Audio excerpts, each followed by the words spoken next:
नैना opticals नजर और number के चश्मे इंतहाई मुनासिब दामों में मिलेंगे। जामत सालिहात के पास, ताबानी किराना के बाजू में, मालेगांव। भारतीय जनता पार्टी के जानिसार हाजी नईमुद्दीन साहब, सब्बीर बाबा, हमारे भाई नुरुल मौलाना साहब, इकबाल भाई, पार्टी के और जानिसार हमारे एक बड़े इरफान भाई और सभी साथी और दोस्तों, किसी का नाम लेने से रहेगा तो माजरत चाहता हूँ। आदमी जो है काम से बड़ा बनता, नाम से बड़ा नहीं होता है। काम आप करो ऑटोमेटिक बड़े होते। जैसा कि हमारे सभी प्रवक्ता, सभी साथी ने भारतीय जनता पार्टी के ताल्लुक से जो बातें बताई और मैंने जो काफी देर से बैठकर सुन रहा था, नोट कर रहा था कि मेरे पास इतने अच्छे अच्छे प्रवक्ता तैयार हो चुके, मुझे पता ही नहीं। जो अपने ख्यालात का इजहार जो कर रहे थे, जिस ढंग से बता रहे थे, कहीं ना कहीं मालेगांव शहर की आवाम, मालेगांव शहर के लिए इनके दिल के अंदर, इनके अंदर एक जज्बा है काम करने का। हर उन्होंने इस बात को बात में अपना बताया कि भारतीय जनता पार्टी के ही प्लेटफॉर्म से मालेगांव शहर का काम हो सकता है। इनका मैं शुक्रिया अदा करना चाहता हूं। इन्होंने जो भी बातें बताई बड़े अच्छे ढंग से बताई। मालेगांव शहर का इतिहास अभी आजकल हम वो जलसे में बहुत सुन रहे, हरा झंडा लगाना है, भगवा उतार रहे हैं। अबे अकलमंदो, वहां हरा भी नहीं है, भगवा भी नहीं है। वहां ना हरा है ना भगवा है। इनकी फटी पड़ी है कि बीजेपी के 2-4 उम्मीदवार निकल के आगे ये मेयर नहीं करे, मैं अबे जिंदगी में मेयर नहीं बन पाएंगे। अगर भारतीय जनता पार्टी के उम्मीदवार को आपने चुन करके दिया, भारतीय जनता पार्टी मुस्लिम कैंडिडेट को महापौर बनाएंगे मालेगांव शहर में। ये मैं करते रह जाएंगे, हरा हटाओ, भगवा लगाओ, ये हटाओ। अरे भैया ना तुमको हरा खाने देने वाला है ना भगवा खाने देने वाला है। पेट की प्यास भूख रहती ना, काम धंधा करना पड़ता। और कब तक तुम आवाम को बेवकूफ बनाओगे? अगर इनके अंदर दम और खम होता, पूरे शहर को मालूम है। जब किले की दरगाह के ऊपर हरा कलर को तंजीमों ने मिटाने का काम किया, मैं 8 दिन इंतजार करता रहा। हाजी साहब, क्या किसी माई के लाल के अंदर दम होगा? ये बोलता MIM मेरा हरा झंडा, इस्लाम बोलती मेरा हरा झंडा, कुछ दरगाह वाले बोलते हमारा हरा झंडा। उस वक्त मर गए थे ये। 8 दिन के बाद हरा कलर मिटाने के ऊपर इन्होंने कोई ऑब्जेक्शन नहीं लिया। यही भारतीय जनता पार्टी के हम मर्द मुजाहिद कुछ कार्यकर्ता, हमने कलेक्टर साहब से जाके बात की। जो भगवा झंडा की भाई को हरा कलर वहां मिटाया गया, जो तंजीमों ने वहां पे मिटाने का काम किया, उसी तरह से वहां पे एक भगवा कलर भी लगा था। तो ये मालेगांव शहर के अंदर एक बहुत बड़ी साजिश रची गई थी। क्या किस तरह से मालेगांव शहर के अंदर फसाद हो, 2 समाजों में वाद विवाद निर्माण हो, 2 समाजों का दिल आजारी हो। लेकिन अल्लाह ने मुझसे, हमारे भारतीय जनता पार्टी के पदाधिकारी कार्यकर्ताओं से काम लिया। भारतीय जनता पार्टी के हमने वरिष्ठ नेता से बात की कि साहब ऐसा था, हमारी दरगाह का हरा कलर मिटाने का काम किया, मुस्लिम लोगों का दिल दुखाने का काम हुआ। उसी तरह वहां पे हरा कलर, भगवा कलर है, उसको भी आप निकाल दो। पार्टी है भारतीय जनता पार्टी, ये भेदभाव करने वाली पार्टी नहीं है। ये मर्द मुजाहिद भारतीय जनता पार्टी के पदाधिकारी कार्यकर्ताओं ने भगवा कलर निकालने का भी काम किया। इसे मुझे कोई वाहवाही की जरूरत नहीं है कि मैंने बहुत तीर मार लिया, लेकिन ये फिरका परस्त जो बोलने का काम करते हैं मालेगांव शहर में, अगर गलती से अगर भगवा कलर मिटा देते तो ऐसा लगता था बहुत बड़ा किले फतेह कर लिए लोग। लेकिन फट गई, जाने की इनकी औकात नहीं आवाज उठाने की। तुम्हारा ईमान पुख्ता होना, मजबूत होना, ये भारतीय जनता पार्टी ये सबका साथ, सबका विकास, सबके विश्वास, सबके प्रयास से काम करने वाली पार्टी है। ये भारतीय जनता पार्टी अगर भेदभाव करती, वो भारतीय जनता पार्टी में शेख इब्राहिम पप्पू मेंबर भगवा कलर नहीं मिटा सकता था। ये पप्पू मेंबर, ये भारतीय जनता पार्टी के कुछ कार्यकर्ता जब गिरी महाराज ने हमारे नबी पाक सल्लल्लाहु अलैहि वसल्लम के ताल्लुक से अब सब कहा था ये संडास में बैठ के या बोलो बाथरूम में बैठ के पता नहीं कौन कौन से कोने में से बैठ के ये बोलते थे हम इसका विरोध करते हमारे अंदर दम है नबी के मानने वाले। ये नबी अपने जब मरेंगे हश्र के मैदान में इनका दामन पकड़ने की तुम बात करते। अरे तुम्हारा गुर्दा जिगर गया किधर? तुम खाली फिरका प्रस्त नाम के ऊपर मुसलमानों को भड़काने का काम करते, लेकिन असल में मुफाद परस्त लोग हैं। ये एकदम थर्ड क्लास क्वालिटी के लोग हैं, मैं बताता हूँ। खाली इनके अपने फायदे का काम करते हैं।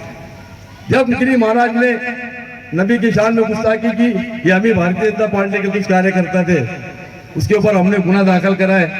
हम 18 मुसलमान मालेगांव में, हम ही 18 नबी के मानने वाले हैं। जब हम रैली निकाले, उसकी स्टोरी बताता हूँ आपको मैं।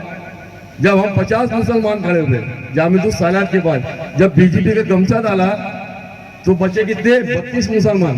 पुलिस की गाड़ी आई तो बचे 18 मुसलमान। तो बाकी क्या है? ये बाकी मुसलमान भाग गए, मुसलमान रह गए।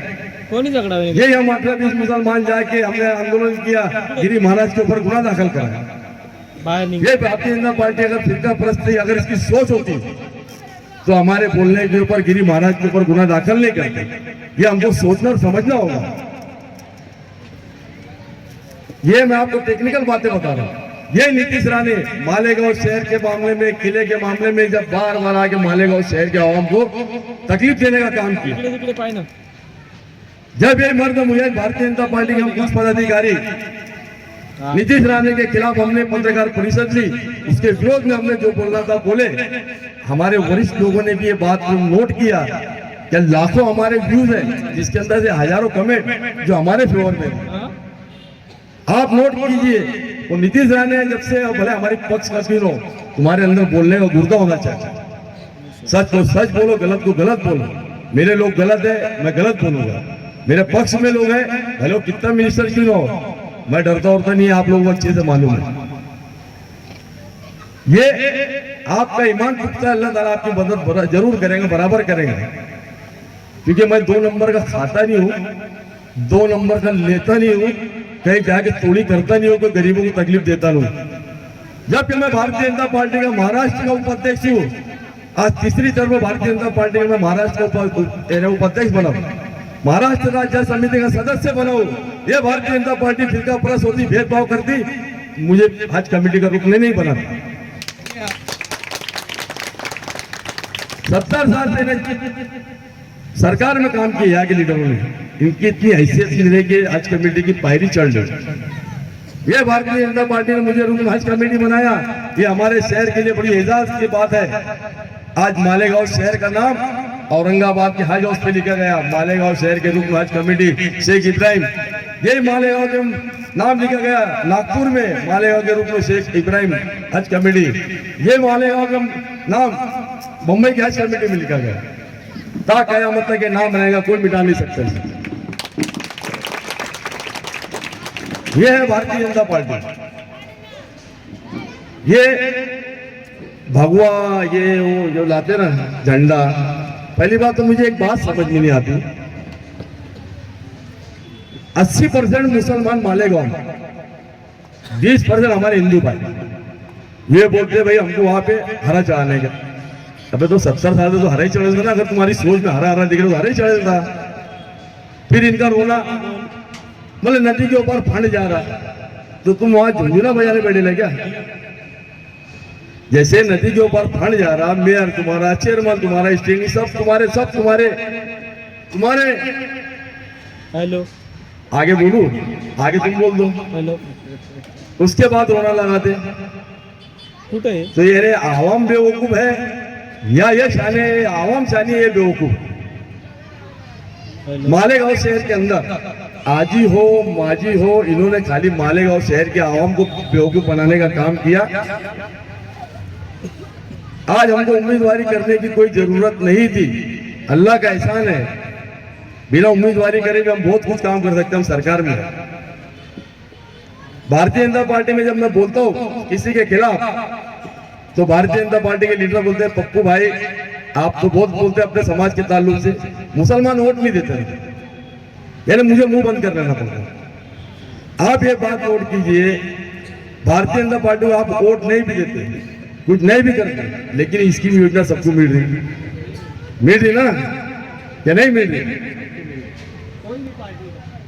तो उसी तरह से मैं बताना ये चाहता हूँ, इसके अंदर मैंने कुछ हमारे दोस्तों ने जो पॉइंट बोले, SIT बराबर, SIT बोले तो तुम्हारे ऊपर आ गया भाई रोहिंग्या, बांग्लादेशी, ये सब मामले तुम्हारे ऊपर कहां से? जब इन्होंने शोभा ताई बच्चों जो खासदार खड़ी रही, उसके ताल्लुक से मालेगांव शहर की बोली वाली आवाम को सब एक हो जाओ, सेकुलर उम्मीदवार को चुन के देना, यहाँ से सेकुलर उम्मीदवार देना भैया, क्या है सेकुलर उम्मीदवार? अरे बेशर्मो है, तुमको आवाम को भड़का के तुमने अपना जेब भरने का जो काम किया, आज की कंडीशन ये है, उनके अपने कारपोरेटर, उनके अपने पद अधिकारी शोभा ताई बच्चों को गालियां दे रही, नहीं दे रही? ये जितने लीडर है सेकुलर उम्मीदवार बोल के काम करे, कहा गई? ये सब गालियां दे रही। बोलने का मकसद ये है, इनके झगड़े के अंदर मालेगांव शहर के अंदर रोहिंग्या, बांग्लादेशी, तुम्हारे जो डॉक्यूमेंट क्लियर चेक हो रहे, ये इनके झगड़े के अंदर हुआ। वो एक मैं कहानी आपको बताता, पानी पिला जरा, बोलने मजा आएगा।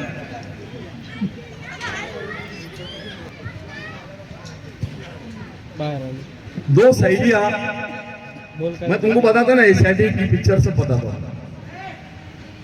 दो सहेलियां आपस में झगड़ा करती, भाई तेरा दूल्हा लंगड़ा होगा, तेरा दूल्हा बोल के अंधा होगा। दोनों ने झगड़ा करते, दो लंगड़े और अंधा जाते रहता, तो बोले भैया तुम्हारा फैसला हो जाए, हम रुके के जाए, बराबर। तो ऐसी मालेगांव शहर के अंदर इन्होंने क्या करा मालूम है? खासदार के इलेक्शन के टाइम में माजी आमदार ने 35,000 रोड बढ़ा लिया, आज ही आमदार ने उसकी वोटिंग कम करा लिया। ये तुम्हारे ऊपर आया, इसका मतलब ये आया, मैं तो कान खोल के बैठा हूं, क्या मालेगांव शहर के अंदर 30-40 हजार रोड का झोल करते लोग? मेरी आंख खोलने वाले आप लोग हैं, किरीट सुमैया की आंख खोलने वाले, भारतीय जनता पार्टी की आंख खोलने वाले आप लोग, कोई बाहर से नहीं आया। लैंड शेयर की जब बात आती तो हमारे इधर के एक है बोलते हमारे भाई, उन्होंने एक पेपर लेके गया, साहब मालेगांव शहर में 114 गट नंबर, उसके अंदर 650 घर है, 11 मस्जिद इनलीगल है। ये लॉलीपॉप देने वाले कौन? मोदी भैया आए थे हमारे, या अमित भैया आए थे, फडणवीस भैया आए थे, क्या किरीट भैया आया था? देने वाले तो हम ही है ना। ये हो गया तुम्हारा लैंड क्या, वोट ज्यादा आ गया, लैंड ज्यादा आ गया। अब बोले रोहिंग्या और बांग्लादेशी के नाम पे हमारी माँ बहने, मेरी कुछ बहन मेरे आंख पे गर्म है, बोले मोदी हमको बहुत तकलीफ दे रहा है। तकलीफ क्या मुझे बताओ? बोले हमारे पेपर चेक हुए, रोहिंग्या बांग्लादेशी के नाम पे हमारे पेपर चेक हुए, लेकिन उसकी वजह आप लोगों को जाननी होगी। आज ही आमदार बोलता, उसका भाई बोलता फतेह मैदान में, आज के आमदार ये रोहिंग्या और बांग्लादेशी को फंडिंग करने का काम करते हैं। ऐसी तरह ये क्या बोलते हैं, बांग्लादेशी को यहाँ के आमदार जो आजी आमदार है फंडिंग देने का काम करते हैं। माजी आमदार की तरफ से आता, आजी आमदार की तरफ से जाता, ये रोहिंग्या और बांग्लादेशी को बताने की बात करते। तो मेरी आंख किससे खोला? 10,000 रोहिंग्या मुसलमानों को यहाँ पना देने की बात करने वाले माजी आमदार, उनके खिलाफ बोलने वाले उनके भाई आज ही आमदार के खिलाफ रोहिंग्या और बांग्लादेश को फंडिंग करने का काम माननीय मुफ्ती साहब करते, नाम के साथ बोलता हूँ क्योंकि हमारी आवाम पढ़ी लिखी कम है, समझ में बहुत मुझे लगता है कंफ्यूजन होती है। ये खुले लफ्ज है, रोहिंग्या बांग्लादेशी SIT ये सब लाने वाले, ये सब मैटर इन लोगों की वजह से है। लेकिन चलो अल्लाह का बड़ा एहसान, लाख लाख शुक्र आप लोगों को मानना चाहिए। मालेगांव शहर में जिस तरह से जंगल राज चलता है, इन्होंने अभी कभी हमको मुसलमानों को जंगल में जाने नहीं दिया। अरे अंदर मत जाओ, बीजेपी नाम से डराते रहे, अंदर मत जाओ, जंगल के अंदर शेर है, शेर है, आदमी तो जंगल में जाता ही नहीं, शेर है बोल के। लेकिन ये जंगल के अंदर से तस्करी करने का काम बराबर कर रहे, मादनियत चुराने का काम बराबर कर रहे, हमको कभी जंगल में जाने नहीं दिया। मेरी आप लोगों से गुजारिश है, भारतीय जनता पार्टी एक जंगल है, बहुत बड़ा जंगल है, उसके अंदर खजाना है, आपको उसके अंदर आना होगा। जंगल के अंदर घुसना होगा। ये कब होगा?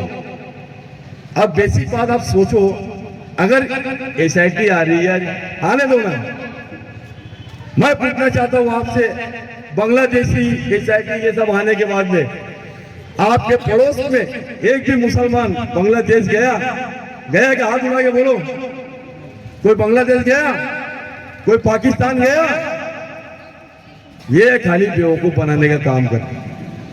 बीजेपी आएंगी, मुसलमानों को पाकिस्तान भिजा देंगी, बीजेपी आएंगी, मुसलमानों को बांग्लादेश भिजा देंगी। मैं पूछना चाहता हूँ, एक तो मेरी माँ बहने भाई बुजुर्ग, एक भी बांग्लादेश गया, एक भी पाकिस्तान गया, मुझे बताओ तो ये जंगल में शेर है, खाली बोल रहे लेकिन जंगल में जाने नहीं देते, क्योंकि वहां से तस्करी कर रहे अंदर से। तो आपको जंगल में जाना होगा, भारतीय जनता पार्टी के करीब आना होगा। और कुछ पॉइंट इसके अंदर इन्होंने दिए थे। मैं एक बात आपको भूल जाऊंगा, बोलना चाहता। कल फतेह मैदान के अंदर हमने एक जलसा रखा है और बड़े बड़े प्रवक्ता, बड़े बड़े उसके अंदर प्रचारक आने वाले हैं। बंडू काका बच्चों भी आएंगे, सुनील आबा गायकवाड़ आएंगे, प्रसाद बापू आएंगे, कछुए सर आएंगे ना, हमारे वरिष्ठ लोग कल के जलसे के अंदर आने वाले हैं। मेरी आवाज जहां तक भी जा रही है, हमारी माँ बहने गली में ऊपर में जहां तक मेरी आवाज जा रही, कल के जलसे में आगे जलसे को आप कामयाब कीजिए। और यहाँ से अच्छा नॉलेज आपको हम बताएंगे उस जलसे के अंदर। मालेगांव के अंदर भ्रष्टाचार कौन है, जात पात करने वाला कौन है, आस्तीन का सांप कौन है, ये सब डिटेल हम आपको कल बताएंगे। भारतीय जनता पार्टी जो है, डर मुझे इस बात का था, मेरे बीच में मेरी बात रोक दिया। मैं कोई बीजेपी से खड़े होने वाला नहीं था।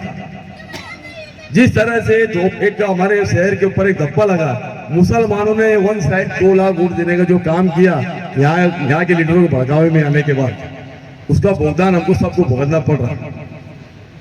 लाने वाले बवाल हमारे अपने, जिनको हम नेता मानते, बवाल लाने वाले वही है। यह आपको अच्छी तरीके से समझ लेना होगा, और नहीं समझे तो अल्लाह रहम करे। लेकिन फिर भी मैं बोल देना चाहता हूँ, आज जैसे उम्मीदवारी करने का मेरा कोई मन नहीं था, ना मेरे घर की कोई सीट खड़े करने का मेरा कोई मन था। ये ऐसा हो गया, बंजर जमीन पे हम हल चलाने निकले, लेकिन अल्लाह ने उसमें भी हमको कामयाबी दी। और आप लोगों का साथ रहा। ये क्या बोलते मेयर मेयर मेयर, अरे घर बैठो, ये मेयर बन जाएंगे। आप लोगों का साथ रहा तो ये भारतीय जनता पार्टी है। यहाँ बोलना नहीं पड़ता कौन क्या कर रहा है। आज मैं यहाँ कोपरे में चिल्ला रहा, कल मंत्री बन के भी आ जाऊंगा आपके बीच में। मैं ये भारतीय जनता पार्टी है। ये उम्मीदवार खड़े करने की वजह मैं आपको बता देता हूं। ये उम्मीदवार जो हमने खड़े किए, इसका सीधा फायदा आपके लिए एक बहुत बड़ा हो सकता है। जो मालेगांव शहर में गलती किया, 2 लाख वोट देने के बाद में मालेगांव के ऊपर जो अजाब लाया, ये उम्मीदवार आपके लिए मुझे लगता है एक बहुत बड़ा जरिया बन सकता है। मालेगांव के ऊपर जो एक कलंक लगा, इसको धोने के लिए, मालेगांव शहर के आवाम के लिए, मालेगांव शहर के लिए ये बहुत बड़ा जरिया बन सकती है। आप लोगों को इस बात का ध्यान देना होगा। हर ये सीट निकलने के बाद, ये सीट निकलने के बाद मैं ज्यादा बड़ी बात नहीं करता हूँ। जो टेप कर रहा टेप कर ले, जो रिकॉर्डिंग कर रहा रिकॉर्डिंग कर ले, जो नोट लिखना चाहता लिख ले, टाइम और तारीख के साथ। भारतीय जनता पार्टी के उम्मीदवार चुन के आने के बाद मालेगांव शहर से SIT की कार्रवाई खत्म करने की जवाबदारी मैं लेता हूँ। मैं मेरे वरिष्ठ लोगों से बात करूंगा। मेरे शहर को बदनाम किया, बदनाम करने का जो काम किया जा रहा है, उसको भी हमने पूरा खत्म करवा देंगे। जितने हमारी माँ बहने, जितने भाई हमारे आज जेलों की सलाखों पीछे है, उसको भी निकालने का काम हम करेंगे। भारतीय जनता पार्टी के लोग, हम दलाली करने का काम नहीं करते, तलवे चाटने का काम नहीं करते, हम काम करते हैं। जब मैं अकेला आया, अकेला बैठा था ऑफिस में, मेरी ऑफिस तोड़ने का काम किया, लेकिन मैंने अपने शहर का लिहाज करते हुए, उस टाइम में मौलाना उमरैन थे, 1 से 1.5 लाख पब्लिक मेरी ऑफिस तोड़ने पहुंची। वाह रे मेरे भाई, अगर मैं थोड़ी सी उंगली टेढ़ी करता ना, आज तक जेल में रहते, आज तक जेल में रहते थे। लेकिन दिल बड़ा करके मैंने माफ कर दिया। जान, मेरा गांव है, मेरे लोग हैं। लेकिन मेरा बिगड़ा क्या, वो ऑफिस टूटी, मैं तरक्की पे तरक्की करता चले गया, आगे बढ़ता चले गया। अभी आप लोग का साथ रहेगा, बोला ना मैं, ये महापौर बन सकते, मैं डायरेक्ट राज्य से मंत्री बन सकता है तो केंद्र से बन सकता हूँ, क्योंकि वो रेंज में मैं काम कर रहा हूँ। भारतीय जनता पार्टी को बोलने की जरूरत नहीं है। लेकिन आप लोगों को अगर अपना गांव, अपने शहर, अपने लोगों को बचाना है, भारतीय जनता पार्टी के उम्मीदवार को चुन कर लाना है। मैं धमकी नहीं दे रहा है, मेरी एक राय है, सजेशन है, मेरा मशवरा है। गांव का अगर विकास करना है तो आपको भारतीय जनता पार्टी के दोनों उम्मीदवार शेख सलीम बाबू, उनके अहलिया शेख नसीर, शेख असलम, इनको भारी अक्सर से चुन करके लाना है। ये आप समझ नहीं रहे हो, ये तो हीरे हीरे ये आपके बीच बैठे, ये हीरा मालेगांव जो है ना, कितना बदनाम हो गया हमारा। ये हीरे के ऊपर खाली आपको एक रुमाल मार के जो है ना मट्टी साफ करनी है, ये चमक जाएगा हमारा शहर। करेंगे करेंगे, आज लाए बोलो, मालेगांव को चमकाएंगे, भारतीय जनता पार्टी का कया झंडा गाड़ेंगे। कितना बजा भैया? 3 मिनट 3 मिनट है, रुक जाओ। ये बोलते मालेगांव शर्म दिखे करा देंगे, आज तक तो सलमी है। लेकिन मैं आपसे एक वादा और करने आया हूं यहाँ पे, आप भारतीय जनता पार्टी के उम्मीदवार को निकाल चुन करके दो। ये खाली आपने 70 साल की हमारी माँ बहनें होगी, ये खाली सलम का नाम सुनते आए, लेकिन इंशाल्लाह उसके ऑर्डर मैं लाके दूंगा आपको, मेरी सरकार से बात कर। जिस तरह से नागपुर के अंदर हर झोपड़पट्टी को खत्म करके भारतीय जनता पार्टी के जितने भी नेता हैं हमारे वहां पे झोपड़पट्टी को सलम डिक्लेयर करने के बाद में उनको डेवलप करने का काम किया भारतीय जनता पार्टी के नेताओं ने। मिनट का मेरी भी अपनी सोच है, मेरे शहर को तरक्की मिले, रोजगार मिले, स्वच्छ मिले, ऑक्सीजन ताजी मिले। लेकिन इन्होंने क्या किया, मालेगांव शहर की आवाम को ओपन में डालते चले गए, फंसाने का काम किया, तो तलवार आज तक लटक गई। ये तलवार से इंशाल्लाह आने वाले टाइम में भारतीय जनता पार्टी के उम्मीदवार आएंगे, आप लोगों को ये आजाद से मैं बाहर निकालूंगा इंशाल्लाह ताला। इतना ही कह के मैं अपनी बात खत्म करता हूँ। आने वाली 15 तारीख को भारतीय जनता पार्टी के दोनों उम्मीदवार को भारी अक्सरियत से कामयाब करें, 1 नंबर बटाने दोनों का, कमल का फूल देके आप ताकत से उसके अंदर वोट डाले। राजू आस पड़ोस में बोले भी और गिरवाए भी। अस्सलाम वालेकुम।